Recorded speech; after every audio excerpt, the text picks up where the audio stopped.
Welcome all, and thank you for taking the time to watch my personal learning model video presentation. My name is Ernesto Benitez, and I would like to begin by giving you a little of my background.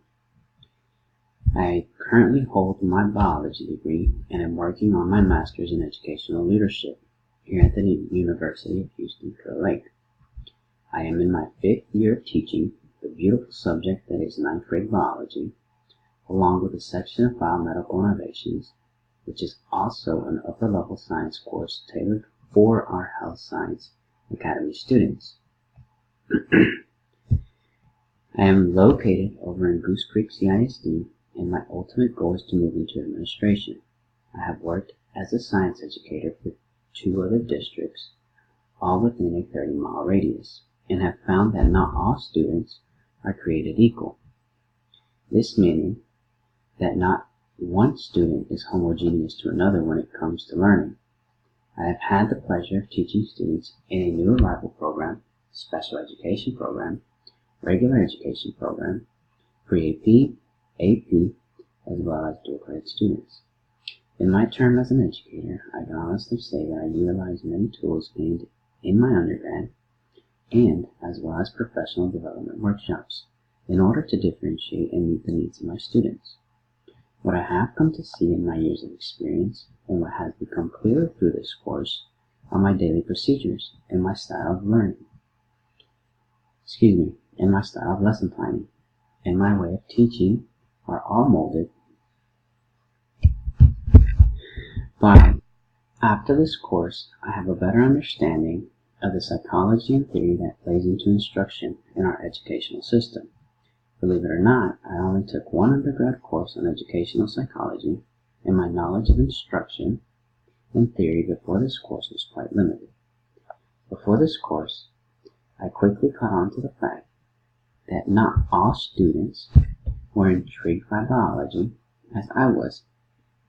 I also caught on to the fact that not every individual in the classroom would be receptive to a sit and get atmosphere.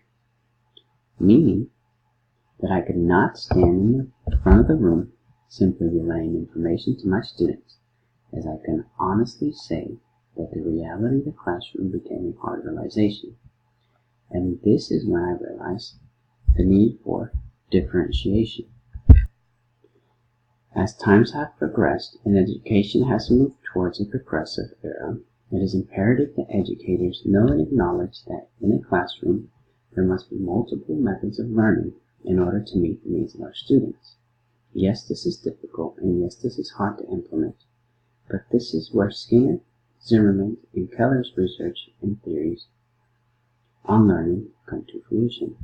Here's a brief overview of the previously named theorists.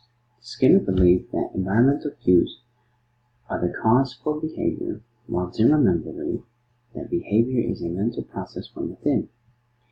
Keller stated that inquiry arousal is a deeper level of curiosity activated by creating a problem situation which can be resolved only by knowledge-seeking behavior.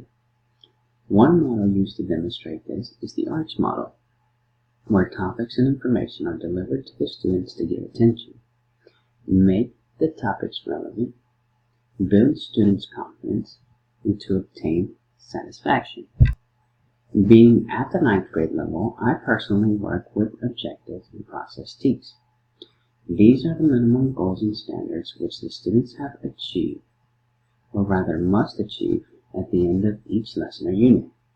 It is our job as educators to gain the students' interest, their motivation to complete the task at hand by presenting the topics in ways that encourage curiosity and also encourage inquiry behaviors. In biology, most of the time, we relate it to the human body and its cellular processes. The processes are good to relate to the students as hormonal and cellular changes could be occurring personally. This approach tends to get the students curious, as everyone who has a personal connection automatically has some form of buy-in to the topic presented. However, before we even get there, I want to talk about the processes that occur in the first 2 weeks of instruction. The first 2 weeks of instruction are crucial to the success of the classroom, as this is when students are learning the general rules and procedures of one's classroom. One thing that is emphasized to all teachers in undergrad and by most instructional coaches is to set the bar, set the rules, and set the classroom procedures of your classroom. Taking a look at Skinner's theory on behaviorism, he believed that environmental cues are the cause for behavior, and in the classroom this is true.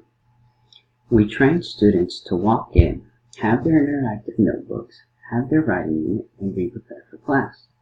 Furthermore, we also teach students to walk in, begin working on some form of a warm-up, be prepared to discuss the day's topic.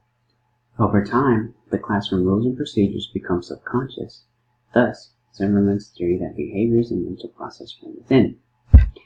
When we plan, or rather when I plan, I try to follow some form of John Keller's motivational theories along with Gagne's theory of instruction. As stated before, in Keller's motivational theory, he states that inquiry arousal is a deeper level of curiosity activated by creating problem situations which can be resolved only by knowledge-seeking behavior, whereas Gagne's theory of instruction includes 9 steps to developing meaningful instruction. In order to maximize my students' learning and ensure that there is a plan for the day's lesson, I am required to submit daily lesson plans. In my lesson plan, I always start by having the students acknowledge the topic and the goal for the class, followed by an engagement activity. This activity encourages students to bridge the gap between what they know and what is going to be taught.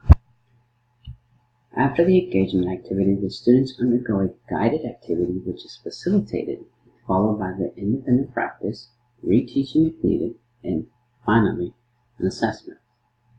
In order to keep the students self-motivated to learn, I do not use the same style of resources repeatedly, as over time this becomes habitual and boring to my students. No lesson is the same, and it only improves as the day progresses from period to period. Most of my activities and resources encourage students to listen, act, and move, and constantly rotate and interact with others.